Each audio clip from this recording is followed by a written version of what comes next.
Hola, buenas tardes. Gracias por estar aquí, por estar en el Seminario de Investigación de Operaciones. El día de hoy tengo el gusto de presentarles al doctor Eric Rincón García. Él es egresado de esta facultad, de la licenciatura en Matemáticas. Estudió la maestría y el doctorado en la Facultad de Ingeniería de la UNAM. Actualmente es profesor de tiempo completo en la Universidad Autónoma Metropolitana, en la unidad Azcapotzalco.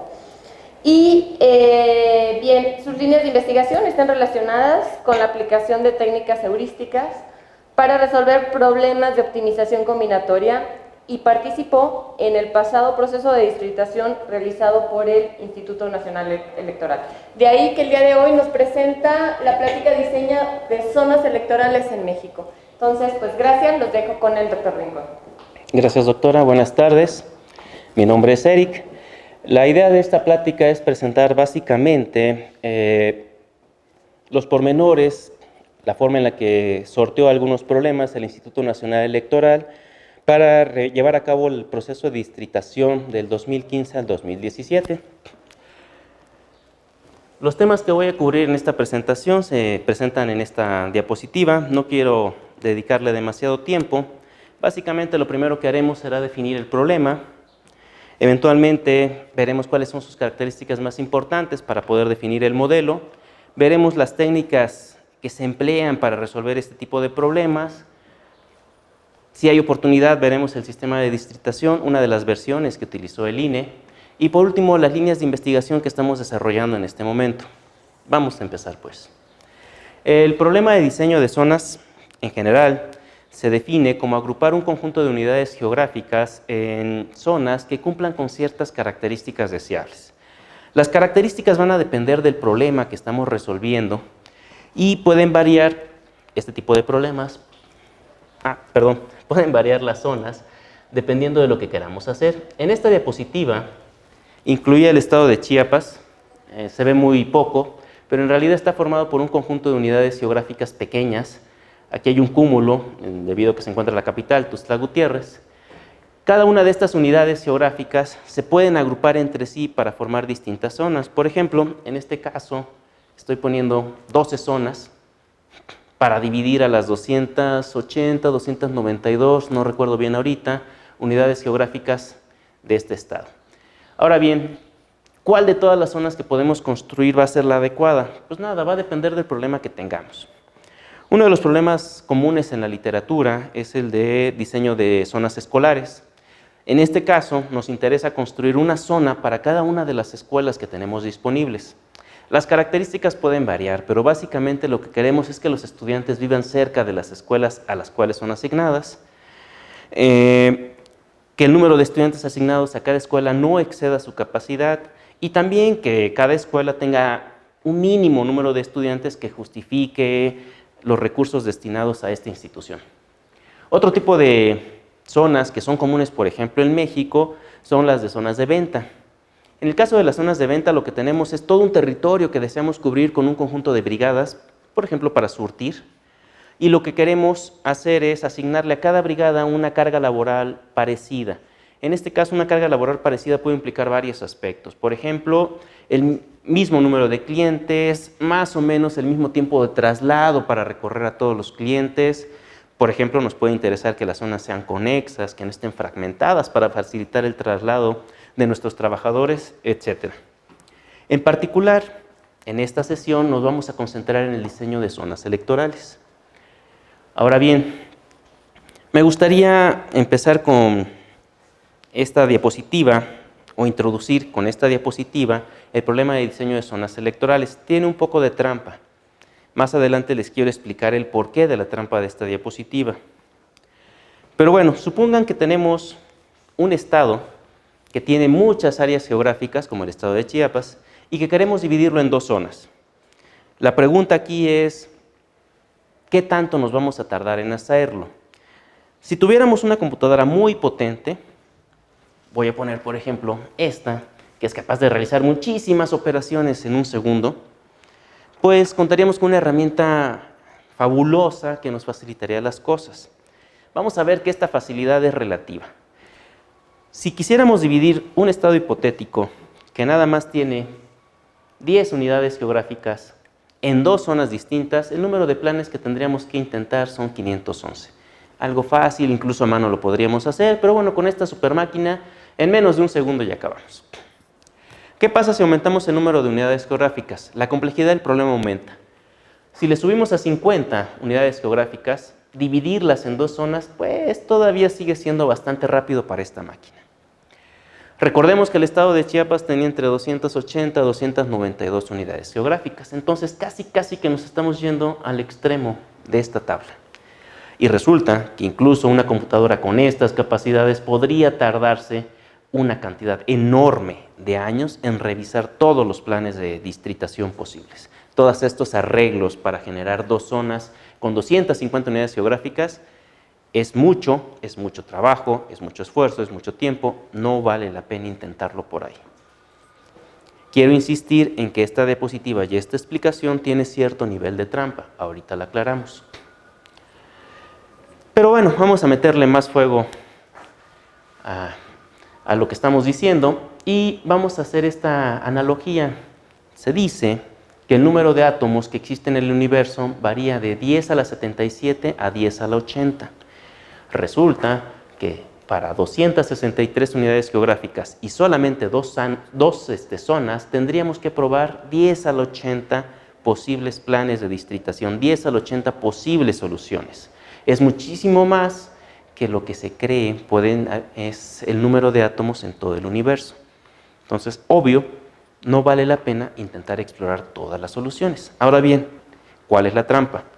La trampa es que en realidad cuando trabajamos con optimización no nos interesa explorar todas las soluciones.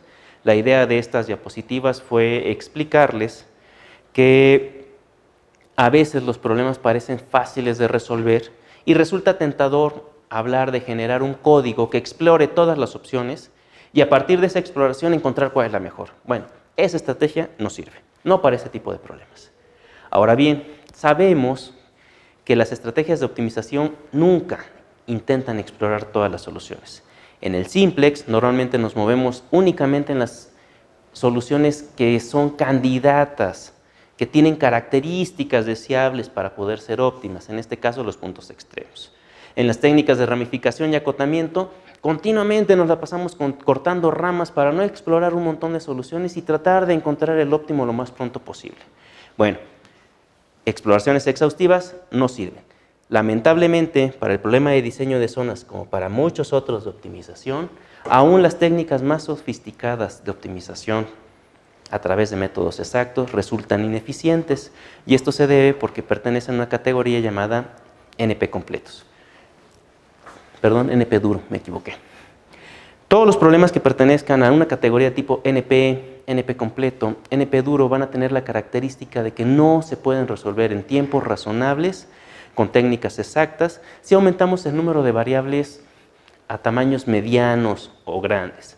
Por lo tanto, debemos emplear otro tipo de estrategias, otro tipo de métodos que nos lleven a soluciones adecuadas.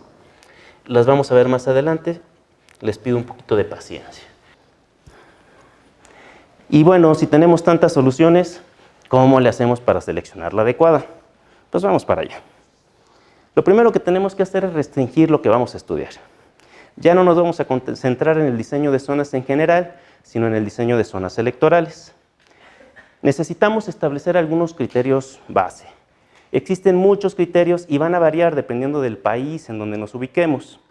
Hay 3 criterios que se repiten con mucha frecuencia, incluso en la literatura, y son estos: equilibrio poblacional, conexidad y compacidad geométrica. Académicamente hablando, son los criterios que se utilizan en prácticamente todos los artículos.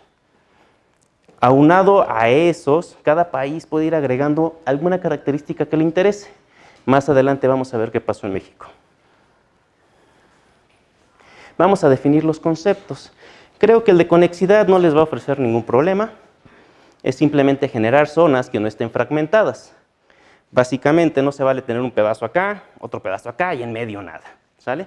El concepto de conexidad les resulta muy claro, supongo. Equilibrio poblacional. En este caso lo único que queremos es que todas las zonas contengan aproximadamente la misma cantidad de habitantes.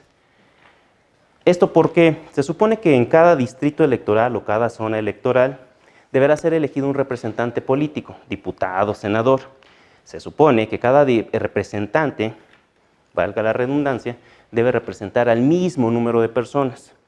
Si cada representante es elegido en una zona, pues esperaríamos que las zonas contengan más o menos el mismo número de habitantes.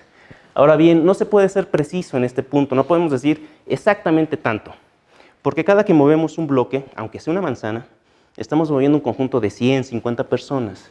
Entonces, si de repente para lograr el equilibrio perfecto solo me faltan 3 y muevo 50, pues lo eché a perder más de lo que ya estaba. Entonces, normalmente se permiten ciertos rangos en donde las cosas son aceptables, pero se busca la perfección. Y por último, el de compacidad geométrica. Como estamos en ciencias, este concepto es el que los puede confundir más. Cuando hablamos de compacidad en el diseño de zonas, no nos referimos a que se trate de un conjunto para el cual que para toda cubierta abierta infinita tiene una subcubierta finita. No, no, no. Por ahí no va la cosa, ¿sale? Nos referimos más bien al concepto de compacidad coloquial, el que se utiliza fuera de la Facultad de Ciencias. ¿A qué nos referimos por compacto? Es algo chiquito, ¿sale? Algo bien acomodadito, que cabe en un huequito, ¿sale? Esa es la idea que vamos a heredar para compacidad geométrica. Lamento no poder ser más preciso, pero en general no existe una definición para ese concepto. Las definiciones que hay son un poco ambiguas.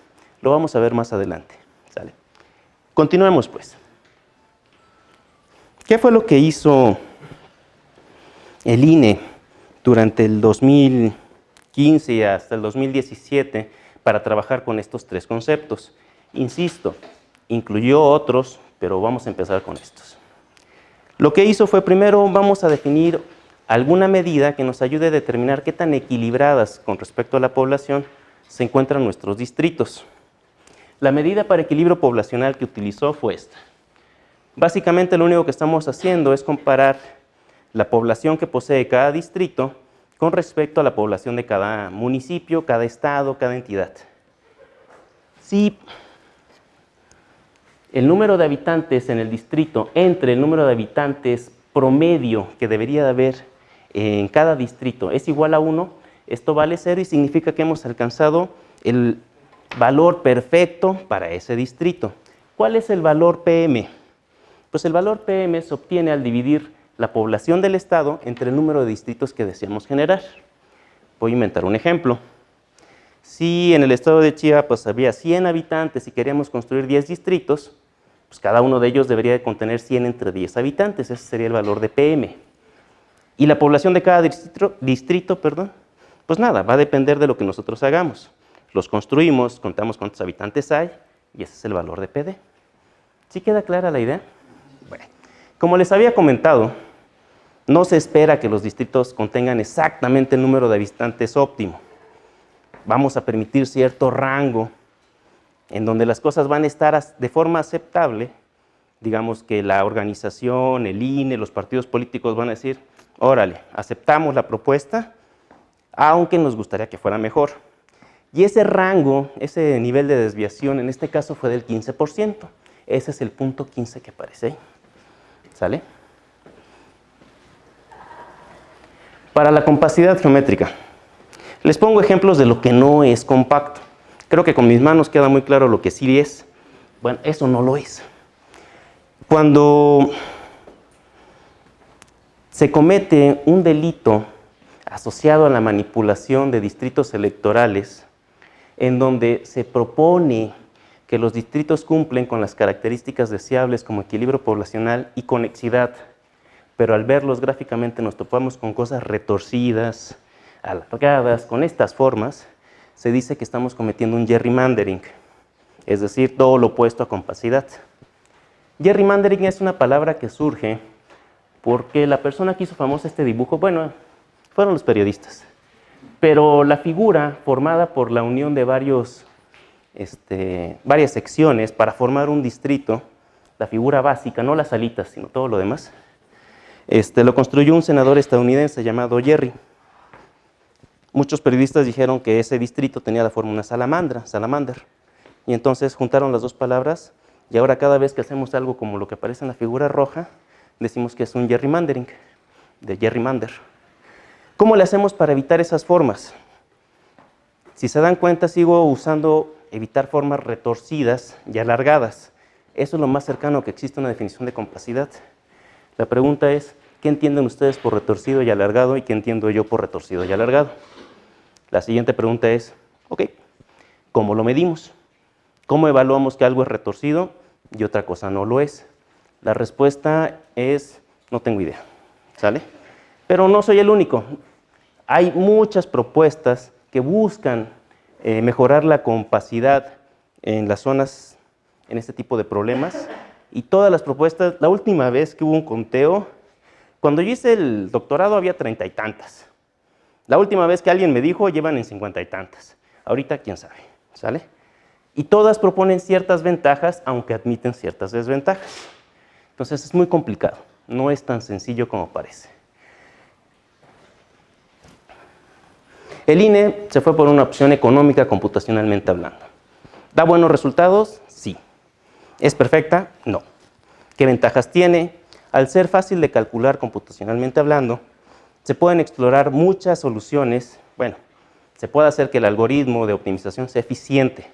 Esto nos permite generar muchas soluciones en un tiempo dado y a partir de ahí buscar la más adecuada. Básicamente lo que nos dice esta fórmula es, va a ser compacto aquello que se parezca a un cuadrado. Estamos comparando el perímetro del distrito entre su área multiplicado por una constante y su raíz cuadrada. Básicamente, si el perímetro del distrito coincide con el perímetro de un cuadrado con esa área, ese valor va a ser 1, ese es el valor más o menos mínimo que se podría alcanzar y por lo tanto la figura sería cuadrada. Mientras más retorcida y alargada sea su perímetro va a ser mayor, su área va a ser menor y por lo tanto esta comparación sería muy grande. Entonces, como el objetivo del algoritmo es minimizar un costo, esta medida suena adecuada para lo que estamos buscando y computacionalmente es sencilla de calcular. ¿Vamos bien hasta acá, jóvenes? ¿Dudas? Qué bueno soy. Ok. Hasta ahorita nada más llevo 2 de los 3 criterios que hemos hablado, pero le paro ahí porque estos 2 criterios normalmente van en la función objetivo. Básicamente lo que se encuentra en todos los artículos es, quiero minimizar el costo de una suma ponderada. Esto significa que voy a multiplicar el equilibrio poblacional por una constante, la compacidad por otra constante, y la relación entre esas 2 constantes va a representar la importancia relativa de un concepto con respecto a otro. Si le quiero dar más importancia al equilibrio poblacional, alfa 1 debe ser más grande que alfa 2, al revés, si me interesa más la compacidad, o los pongo al mismo peso si estoy interesado en un equilibrio entre estos 2 conceptos. Ups, no se ve muy bien, ¿verdad? Tampoco quería dedicarle demasiado tiempo. Básicamente, este es el modelo que propone el INE. Si se dan cuenta, en la función objetivo vienen los 2 objetivos de los que hemos estado hablando, equilibrio poblacional y compacidad geométrica. Para equilibrio poblacional propusieron un ponderador igual a 1, mientras que para la compacidad el ponderador es de 0.5. Esto implica que de acuerdo al criterio establecido por el INE, el equilibrio poblacional debería tener una importancia del doble de la compacidad. Las otras restricciones están relacionadas principalmente con las características geográficas del problema. Por ejemplo, la restricción 1 nada más nos dice que todo distrito debe contener al menos una sección. Es decir, si me piden 10 distritos, no se vale que presente 9 y diga, ah, sí, el 10º está formado por el conjunto vacío. No, no se vale, ¿sale? La segunda me dice que toda unidad geográfica debe pertenecer exactamente a un distrito. No se vale poner una unidad geográfica en 2 distritos al mismo tiempo o dejar una unidad geográfica sin distrito. Las restricciones de 3 a 5, esas no se las explico, pero básicamente lo que me están diciendo es que los distritos van a ser conexos. Tiene que ver con una visión de cada distrito como una gráfica conexa y lo que buscan es simular un envío de flujo desde cada vértice a través de las aristas hacia uno de los vértices que va a fungir como sumidero, como pozo, no me acuerdo, ¿sale? Al resolver estas desigualdades, bueno, y la igualdad del flujo, lo que obtenemos es una demostración de que el distrito que hemos construido es conexo o no. Las otras dos son restricciones sobre las variables. Por aquí me comí la restricción asociada a las X y S, que básicamente son variables binarias, valen 1 cuando la unidad geográfica I pertenece a la zona S y 0 en otro caso. Si metemos esto a la computadora, a algún solver adecuado, recuerden que las dos, al menos la de equilibrio poblacional era cuadrática y la de compacidad tenía un cociente. Si lo metiéramos en un solver adecuado, podríamos resolver cosas chiquitas, pero ya cosas en serio no nos servirían. Pero bueno, este es el modelo por si les interesa.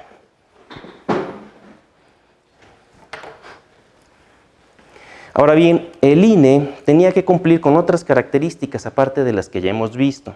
Por ejemplo, constitucionalmente estaban obligados a respetar a las poblaciones indígenas, a los grupos indígenas.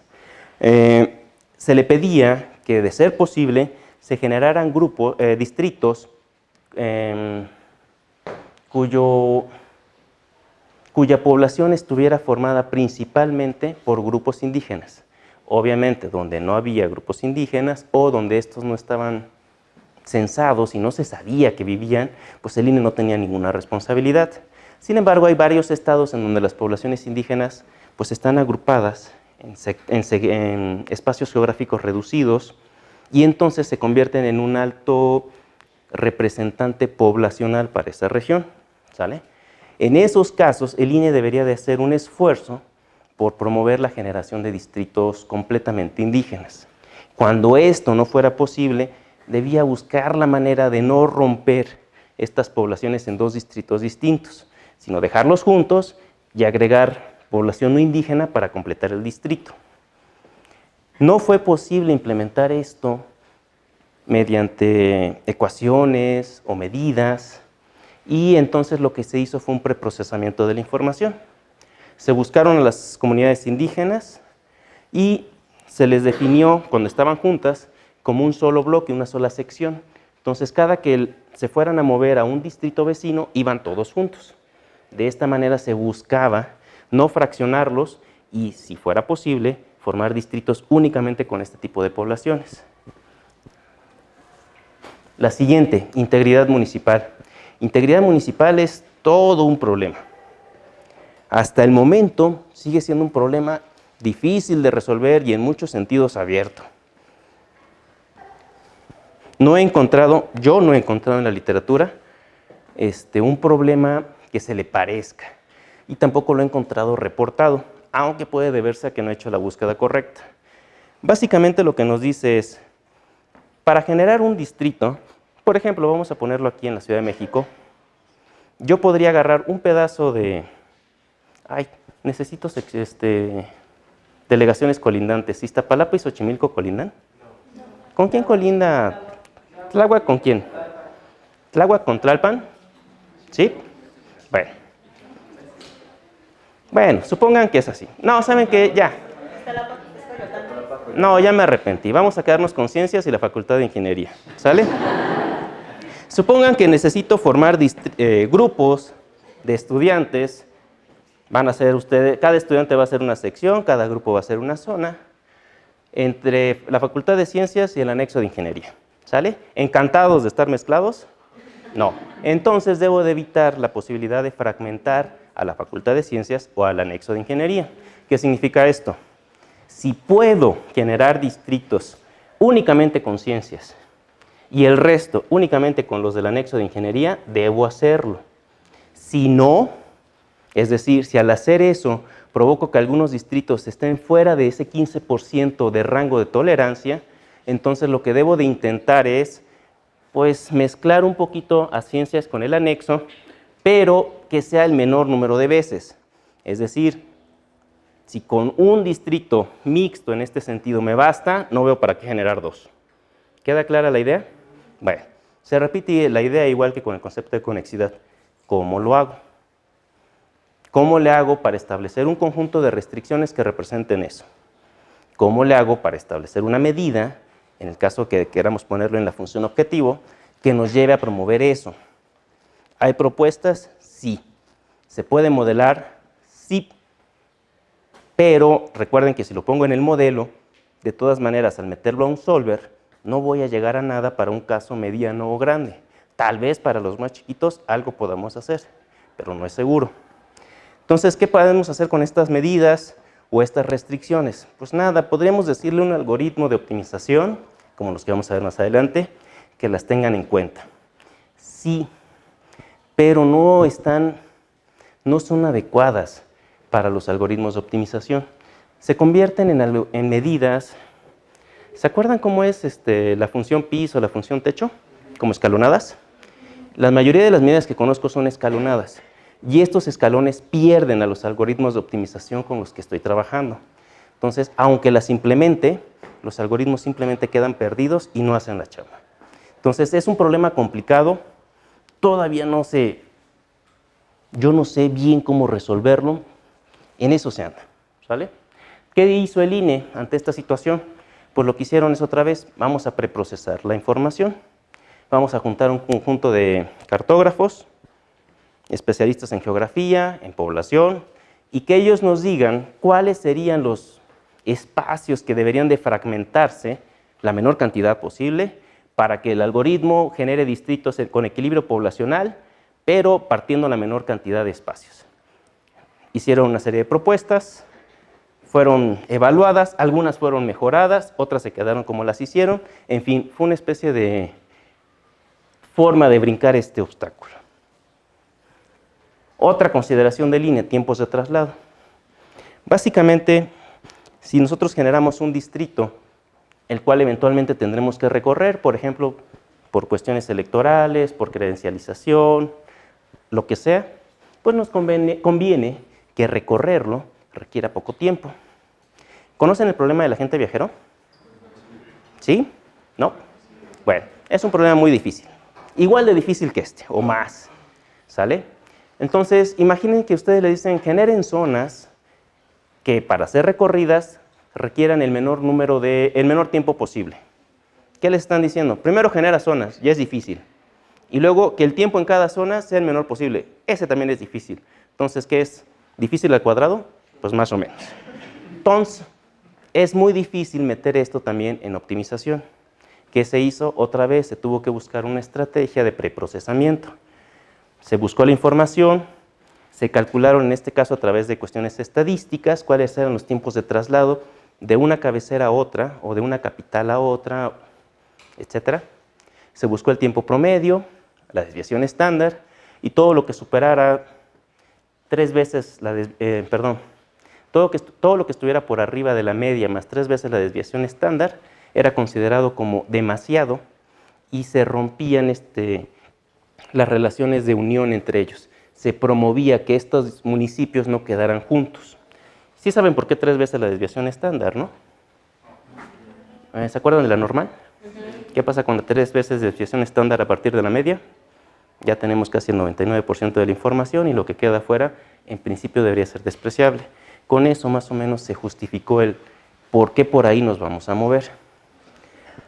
Tomen en cuenta que son preprocesamientos necesarios porque a través de la optimización hasta donde vamos es muy difícil poder brincar estos problemas. Ok, ¿en dónde vamos hasta este momento? Pues en este momento estamos en el punto en que ya tenemos un modelo para ciertas restricciones, no para todas. Pero resolverlo para encontrar el óptimo no es viable. Podríamos tardarnos miles de años, incluso para problemas pequeños. ¿Qué opción tenemos si hay que sacar la chamba en semanas? Pues la opción es irnos a través de las técnicas heurísticas. ¿Sí conocen las técnicas heurísticas? ¿No? ¿Han oído hablar de los algoritmos genéticos? ¿No? ¿De las colonias de hormigas? ¿De abejas artificiales? ¿No? ¿Búsqueda tabú? No. Está divertido. Bueno, todos esos son técnicas heurísticas, algunas más famosas que otras. Básicamente lo que hacen las técnicas heurísticas es realizar una búsqueda semi-inteligente. Se caracterizan por gastar muchos recursos computacionales, hacen una exploración de muchísimas soluciones, pero si lo hacemos bien, lo pueden hacer más o menos rápido y entregarnos soluciones de buena calidad. ¿Cuál es el problema con toda técnica heurística? Jamás sabremos si la solución que nos están dando es óptima. Es más, ni siquiera vamos a saber si está cercana al óptimo. Durante muchos años yo viví con la idea de que había encontrado lo mejor de lo mejor. Ya hace como 3 días me avisaron, ¿qué crees? Ya te gané por un cacho así. Entonces es triste cuando pasa eso, pero bueno, nos viene a demostrar lo que son las técnicas heurísticas. ¿Estamos de acuerdo? Entonces lo que hizo el INE fue, bueno, no lo puedo resolver de forma exacta, vamos a generar técnicas heurísticas para resolver el problema.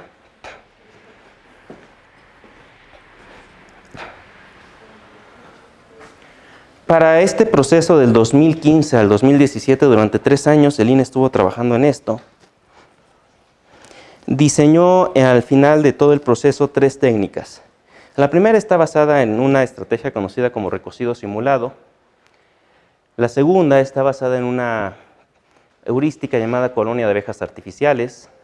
Y por último, generaron un híbrido entre estas dos. Cualquier cosa híbrida tiene como objetivo ser mejor que los algoritmos que le dieron origen. Esta demostró ser mejor en general, en promedio. Era capaz de encontrar soluciones tan buenas como las otras, pero empleando menos tiempo. ¿Quieren ver el sistema?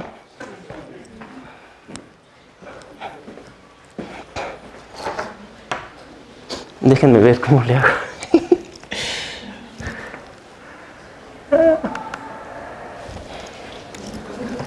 Ok. Tengo que salirme... No, creo que basta con que haga esto. Ok. Este es el sistema de distritación, no es la última versión. Si no me equivoco, es la del 2016.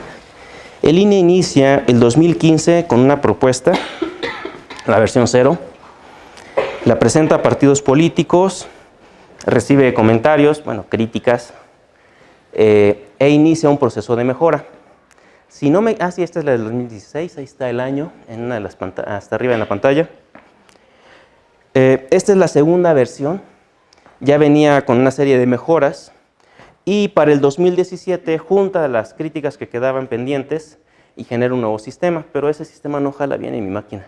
Entonces, en lugar de traerle lo último de lo último, pues mejor le traigo un paso antes, pero que sí puede ejecutar correctamente aquí. ¿Estamos de acuerdo? Entonces, son limitaciones de mi máquina, no del sistema, del software. ¿Y qué hacemos? A mí me gusta mucho este porque tenemos todo como estampitas. Entonces, cuando teníamos los 32 estados se veía así padrísimo. ¿Sale? Entonces, así como, ¿cuál te gusta? ¿Cuál les gusta? Nuevo León. No, yo prefiero Estado de México. No, vámonos por Nuevo León. Básicamente lo que hacían era seleccionar el estado que les interesaba y les desplegaba el mapa más un conjunto de estadísticas. No logro ver bien, así que tal vez falle un poco. Por aquí está el zoom. Y les platico brevemente. ¿Se acuerdan que les había hablado del problema de integridad municipal? Bueno, aquí están las secciones, las pueden ver iluminadas en rojo cada que las toco. Si nosotros hacemos correr los algoritmos de optimización por sección, lo que nos va a devolver es a todos los municipios fraccionados. Pedazos de uno con pedazos de otro. No nos va a servir. Estaríamos violando esa restricción de fragmentación. Entonces, ¿qué hacemos? ¿qué hicieron, perdón? Ay, no puedo. Lo que se hizo fue proponer qué municipios se podían fragmentar y cuáles no. El problema es que no logro identificar. Ay, no logro ver. No, este es para encontrar una solución. Si ya tuviéramos una solución, ahí la cargamos. ¿Ustedes ven dónde dice cartografía?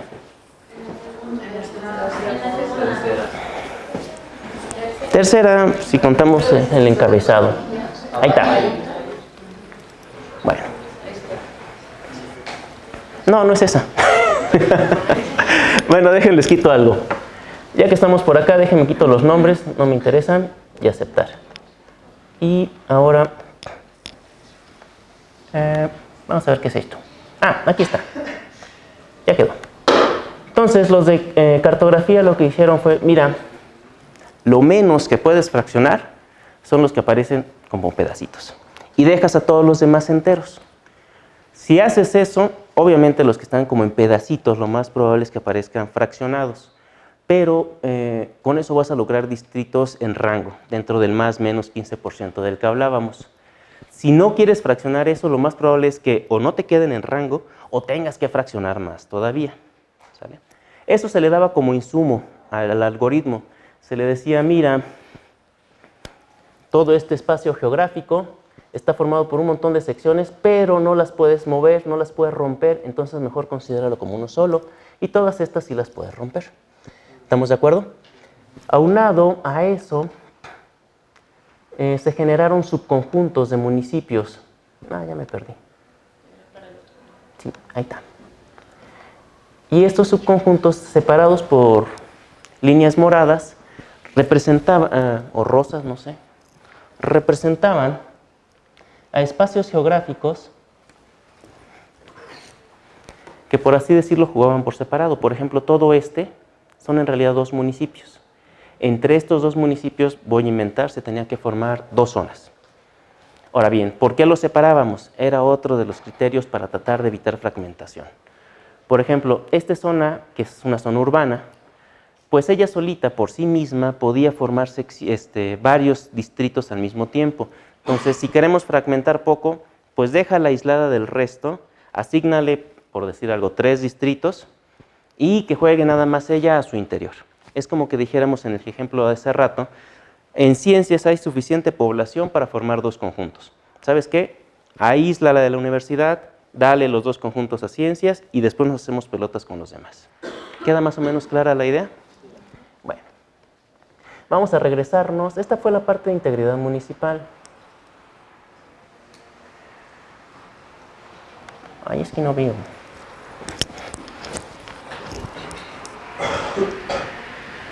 Ahora, ¿pueden ver algo donde dice distritación?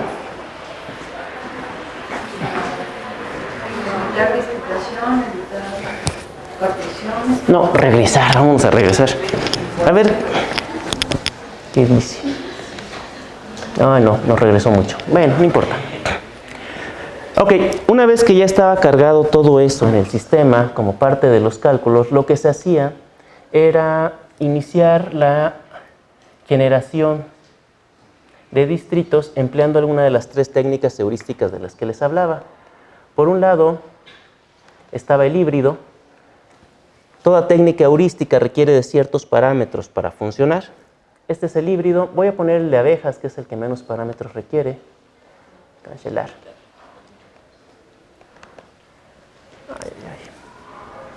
Abejas.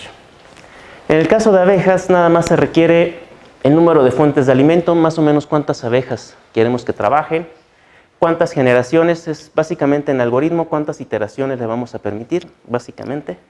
Y la semilla, todo heurístico, tiene un generador de números aleatorios. Como necesitamos, por cuestiones políticas, que los resultados sean reproducibles, no se vale que yo venga con una solución de, mira, es la perfecta, y cuando ustedes la quieren reproducir con el mismo sistema no pueden. Entonces, si me dices, es la perfecta, yo nada más te pregunto, ¿cuál es la semilla? Y yo la puedo reproducir acá. Si no la puedo reproducir, algo estuvo mal. Tal vez el algoritmo, tal vez la otra persona, no lo sé. Pero era necesario tener la semilla para poder reproducir todas las soluciones. Una vez que se tenía eso, por ejemplo en este caso, se le decía, voy a ponerle poquitas, no me interesa mucho, y se le daba a ejecutar.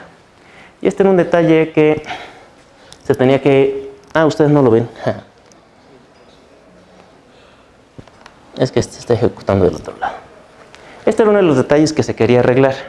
La interfaz estaba hecha en Java, pero los algoritmos se ejecutaban en C. Entonces se deseaba que todo se pudiera ejecutar dentro del mismo lenguaje. Y entonces en la última versión ya se hizo, todo fue ejecutado en Java. Entonces ya no aparecía esta pantalla negra, sino que aparecía una interfaz propia de Java que nos iba mencionando y nos iba diciendo el avance en el proceso de generación. Se mueve muy rápido porque le di muy pocas abejas, muy pocas iteraciones. En pocas palabras, las soluciones son muy feas, ¿sale? Y en este caso nos está diciendo que está construyendo 7 zonas. ¿Dudas hasta acá? ¿Preguntas? No. Bueno, yo quería el Estado de México. Ah, pero ya no tenemos tiempo, entonces ni modo. Luego jugamos, ¿sale?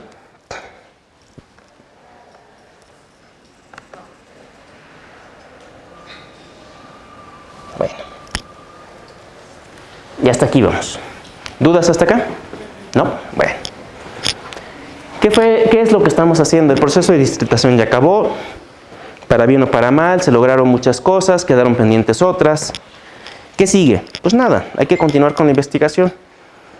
¿Con qué propósito? Pues por el simple gusto de desarrollar el conocimiento, por el simple reto de ver si es cierto que podemos hacer cosas mejores. Cuestiones ya personales. ¿Qué líneas de investigación tenemos abiertas ahorita? Bueno, si se acuerdan del modelo, el equilibrio poblacional y la compacidad geométrica estaban multiplicados por ponderadores, alfa 1, alfa 2.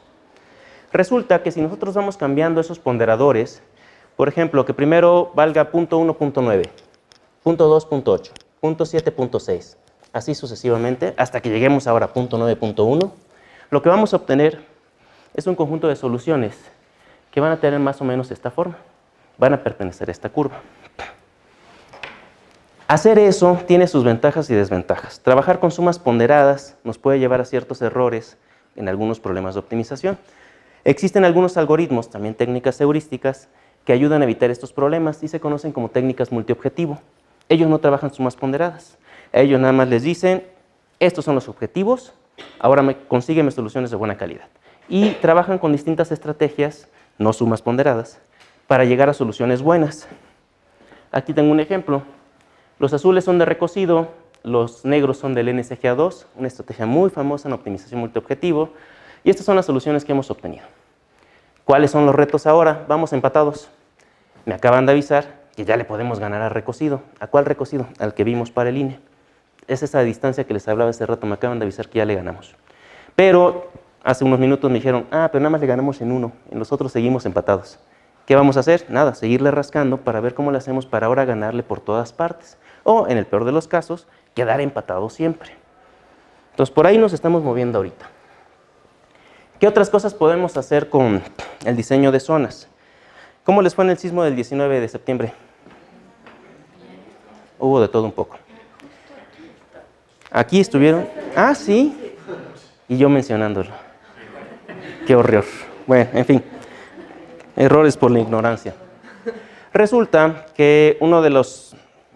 Hay poco que se pueda hacer desde mi área para prevenir, pero sí hay mucho que se puede hacer para reaccionar. Una de las cosas que ocurrió después del sismo es que muchas personas estuvieron llamando a Protección Civil, yo entre ellos, para que fueran a revisar el inmueble en el que vivimos, porque había grietas o fisuras, no eran grietas, eran fisuras, o cosas sospechosas, ¿sale? Entonces recibimos mucha información, hubo mucha participación, eso no lo podemos negar. Parte de la participación vino de medios que me pareció sorprendente cuando me enteré. Este es un mapa de Google Maps que junto con la NASA se encargó de recabar información y plasmarla lo más fiel que pudo. Esta no es la mejor imagen que existe, hay otra, pero no la pude encontrar otra vez. Entonces esta fue la que pegué por ahora. Y entonces hay muchísima información de cuántos inmuebles se reportaron, cuántas brigadas acudieron a revisar esos inmuebles. La universidad tuvo brigadas de ingenieros y arquitectos que fueron a revisar los inmuebles, el Instituto Politécnico Nacional también. Y entonces lo que vemos en estas mapas es que hay zonas en donde prácticamente casa por casa fue revisada, hay otras zonas donde no llegó nadie y en medio un conjunto difuso, ¿no? Desde todos hasta nadie. Entonces, oye, el planteamiento que surgió fue, ¿por qué no utilizamos diseño de zonas para reaccionar a este tipo de eventos? ¿Y cómo? Fácil. Divides a toda la ciudad en manzanas, tú puedes obtener información de cuántos inmuebles, cuántas personas hay por manzanas, eventualmente tendrás una serie de llamadas solicitando servicios, vas a saber cuántas brigadas tienes, vas a saber cuál es la capacidad de atención de cada brigada y podrás ejecutar los algoritmos para indicar hacia dónde se tiene que dirigir cada brigada para ir cubriendo de la manera más rápida posible todas esas llamadas. Ventajas, pues nos vamos a evitar esto de muchos aquí y nadie acá. Vamos a poder promover, por ejemplo, en base a los reportes diarios, sabes que hay zonas que en definitiva no están afectadas, tal vez haya que darles una menor atención, y hay otras que es urgente que alguien vaya y explique si tienen que desalojar o no. Es una aplicación que apenas empieza a desarrollarse, entonces vamos a ver qué tan lejos podemos llegar. Jóvenes, gracias por su atención.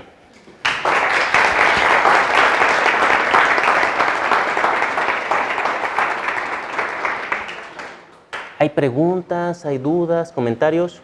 Sí. Un comentario. Ahorita la última parte que menciona,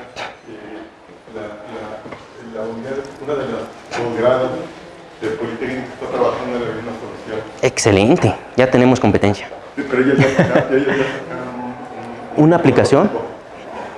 No importa, yo ya tengo los algoritmos. Ahí vamos, ahí vamos. Es fabuloso que exista, porque nosotros vamos empezando. ¿Qué tal y ocurre antes de que nosotros podamos terminar? Qué bueno que ya existe alguien que va a la cabeza. Nada, vamos atrás. No, muchísimas gracias. De hecho, vale la pena saberlo, porque si nos quedamos un poco con la sensación de ¿por qué no hay nadie más en esto? Qué bueno que hay alguien más. Qué bueno. ¿Y te sirve el dato? La UPITA. ¿Sabes cómo se llama el proyecto? Si me regalas tu correo, te doy el nombre de que lo está coordinando. De acuerdo, muchas gracias. Por allá. Esta cuestión de la zonificación o la distritación, ¿el INE lanza alguna licitación?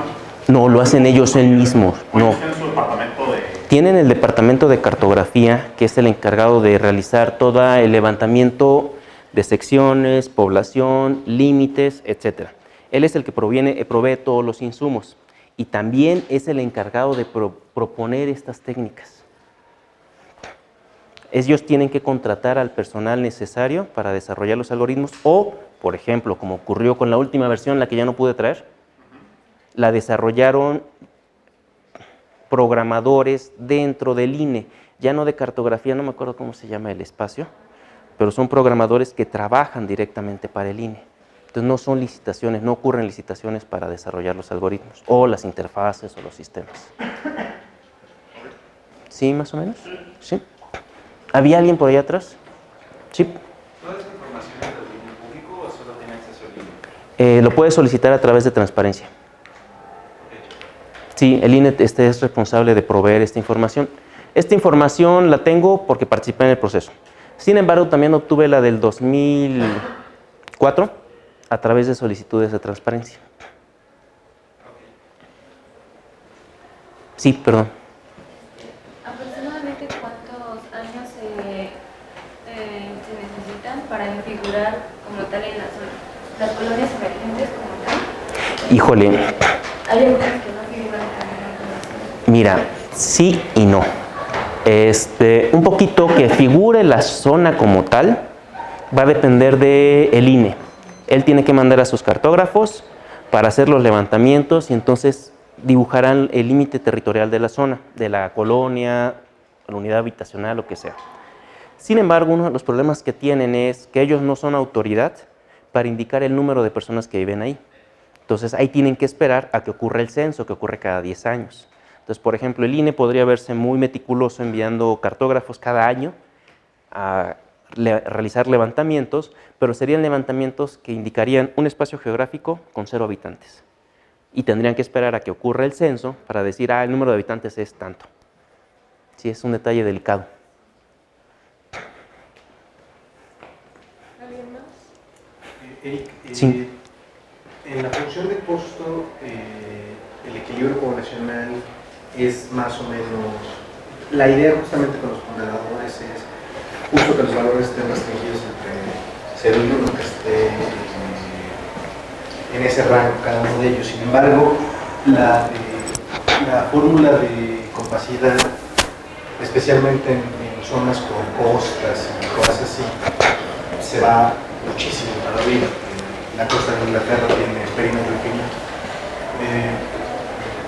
Entonces, ¿tú cómo ves cómo solucionar eso? Porque si mal no recuerdo, en todos los ejemplos que sacaba el INE, era muy común que la parte de compacidad, incluso con el factor de 0.5 contra el número de población, era 10 veces más grande en la geometría que la compacidad que hay aquí. ¿Cómo le hacemos para solucionar eso? Mira, ahí hay varios detalles, muchísimos que hay que tener en cuenta. El primero es, ¿qué tan malo es que el costo sea tan alto, aun cuando la figura visible está bien, no es retorcida? Segundo, si bien es cierto que los ponderadores le dan importancia a un concepto con respecto al otro, y en este caso se le está dando más peso a equilibrio poblacional que compacidad, entonces, ¿qué tan malo o qué tan de esperarse es que ocurra un costo alto en el concepto menos importante, que es compacidad, y uno muy bajo en el concepto más importante, que es equilibrio poblacional? ¿Es malo o era de esperarse? Las dos. O sea, en parte es malo, pero era de esperarse si se le da el doble de importancia a uno que al otro. El algoritmo va a tender a buscar mejorar el costo del equilibrio poblacional porque le estamos diciendo, oye, ese es el mejor para nosotros. Entonces, una de las líneas que también existe para investigar es precisamente esa. Oye, ¿esos ponderadores son los más adecuados para lo que queremos? ¿Y qué pasa si los modifico? ¿Puedo obtener cosas más compactas y aún con equilibrio poblacional? ¿Me conviene o no me conviene? No sé si era por ahí o no. Es que esa es mi pregunta. ¿Qué cosa? ¿Cómo lo hacemos? ¿Para qué? Para sí, determinar si nos conviene o no nos conviene cambiar estas cosas. ¡Chachán! Multiobjetivo. No dependo de ponderadores.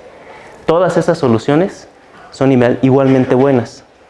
¿Qué pasa cuando evalúas esas soluciones con la función de objetivos de Einstein? Va a depender de los ponderadores que le pongas. Por ejemplo, si yo quisiera evaluar únicamente con los objetivos 1 y punto 5, te voy a inventar, la mejor va a ser esta. ¿Y qué va a pasar con esta? No, va a perder porque tiene más importancia uno que el otro. Y aquí no, es que tiene demasiado el otro que el 1. Entonces, tu respuesta es vámonos por multiobjetivo. No. Académicamente, multiobjetivo es toda una línea de investigación, no solo por cómo le hacemos para no utilizar ponderadores y aún así llegar a cosas muy buenas. Ya existen propuestas, pero todas esas propuestas ya llegaron a su madurez y empiezan a declinar. Entonces hay propuestas emergentes. Un poquito de subirnos a la ola, agarrar estas. Por ahora todavía estamos en la parte de ni modo, voy a imitar lo que ya está decayendo y a ver si en el camino agarro la ola. Pero eso es académicamente. Imagínense ustedes que llego con los partidos políticos y les digo, todas estas son igualmente buenas. ¿Qué van a hacer los partidos políticos? Agarrar cada una de ellas, generar escenarios, ver en cuál ganan y decir, no, la buena es esta. Y el otro, no, la buena es esta. Entonces, académicamente esto es buenísimo. ¿En la práctica nos conviene? No. ¿Qué nos conviene en la práctica? Básicamente, seguir con sumas ponderadas. ¿Sale? ¿Cuál va a ser la siguiente? Si logramos demostrar que esto le gana a las sumas ponderadas, buscar algoritmos que aún utilizando las sumas ponderadas sean capaces de remontar el problema. Ahorita ya se atoraron. Vamos a ver si les ganamos. Y una vez que les ganemos, vamos a ver si los jalamos. ¿Dudas? ¿Preguntas? Oigan, les agradezco mucho su tiempo. Gracias.